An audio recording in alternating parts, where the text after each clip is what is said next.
Señalaba María Corina que el Consejo Nacional Electoral está controlado por el gobierno. Señalabas además que el diseño electoral está prefabricado para que no pueda ganar la oposición. Señalas además la existencia de ventajismo y de intimidación y de terror que se le transmite a los electores. ¿Qué sentido tiene en esas condiciones entonces acudir a las urnas? Yo te pregunto, ¿cuál es la primera conclusión que debemos de extraer si en efecto entendemos la magnitud y el impacto de estas acciones por parte del gobierno y los poderes públicos? Que el 15 de febrero es la mayor evidencia que la mayoría del país es demócrata, que la mayoría del país no está de acuerdo con el proceso de destrucción de la democracia y de reducción de los derechos ciudadanos. Porque si con este diseño electoral que antes describimos, con este abuso en la campaña, con el terror que se ha sembrado en empleados públicos, en contratistas, en miembros de las Fuerzas Armadas, la diferencia de los resultados fue de menos del 7% del registro electoral. Lo que quiere decir es que evidentemente hay una disposición a luchar, a superar todos estos obstáculos por parte de la población venezolana. Pero mi planteamiento entonces es, no basta con ser mayoría. No basta con ser mayoría quienes creemos en la democracia, en la libertad, en la justicia, en el pluralismo. Hay que darle formación, articulación, organización y cooperación entre quienes la conforman para poder superar no estos obstáculos que ya existen, sino los nuevos que nos están imponiendo. Porque yo te pregunto, Roberto, si estuviesen tan tranquilos con la situación en términos de las preferencias del país, ¿cuál es el miedo de entregar un registro electoral con direcciones para que pueda ser auditado? ¿Cuál es el miedo de contar todas las boletas, como dice la ley actual, ley orgánica del sufragio? ¿Cuál es el miedo de permitir que todas las auditorías se realicen a lo largo, antes, durante y después del proceso? ¿Cuál es el miedo de publicar los resultados completos hasta la última acta? Porque el 2 de diciembre del 2007 todavía no sabemos los resultados. Es decir, frente a incluso habiendo impuesto tantos obstáculos, no poder lograr el objetivo, fíjate cuál es la práctica actual. La práctica actual es que van 7 elecciones que debían tener lugar este año pospuestas. Entonces, nos ponen este nivel de obstáculos. Se desconocen autoridades electas y veamos el caso del alcalde metropolitano, pero ahora se hacen elecciones solamente cuando el CNE decide, cuando le da la gana. O sea, hacen elecciones solamente cuando están seguros de que las van a ganar. Puede ser, eso que cada quien tiene que sacar su propia conclusión, pero la realidad... Es decir, las elecciones municipales fueron entonces suspendidas o aplazadas, no lo sabemos, porque el gobierno suponía que las podía perder. Las elecciones municipales fueron pospuestas ilegalmente. Yo no te voy a decir a quién favorecía o a quién perjudicaba. Yo siento que nos perjudica a todos los venezolanos, porque es un derecho constitucional. Además, unas elecciones cruciales para elegir consejos municipales y juntas parroquiales. Pero se pospuso la elección del gobernador de Amazonas, de 4 municipios que estaban previstos para este año, la elección del alcalde de Maracaibo, la elección del alcalde Arismendi, quien falleció en Nueva Esparta. 7 elecciones que han sido, en teoría, pospuestas. Pero además, procesos electorales que ahorita han sido negados. El referéndum en el Zulia, el referéndum en el área metropolitana, el referéndum en la alcaldía de Chacao. Es decir, elecciones que son total y absolutamente contrarias a la Constitución, como lo era la enmienda constitucional. Esas se hacen en 30 días, violando todos los procedimientos y lo establecido en la ley. Pero aquellas elecciones que son nuestro derecho, que tocan, que están en la ley, pues no se realizan sujeto a un antojo del Consejo Nacional Electoral, alegando ahora que no van a haber elecciones hasta tanto no se apruebe una ley orgánica de procesos electorales, lo cual es totalmente inconstitucional. Esas elecciones tienen que tener lugar y mientras tanto se puede ir discutiendo esa nueva ley.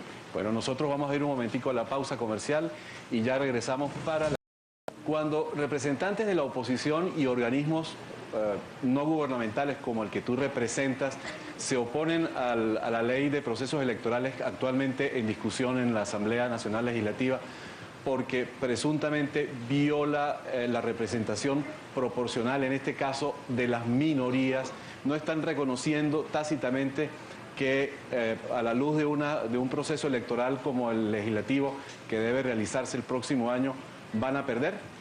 Mira, en primer lugar, las objeciones y las críticas al proyecto de la Ley Orgánica de Procesos Electorales van mucho más allá que la violación del principio de representación proporcional, porque esta ley orgánica termina legalizando, entre comillas, incorporando una serie de prácticas que limitan la transparencia y que reducen la confianza en el proceso electoral. Cosas que voy a enumerar rápidamente.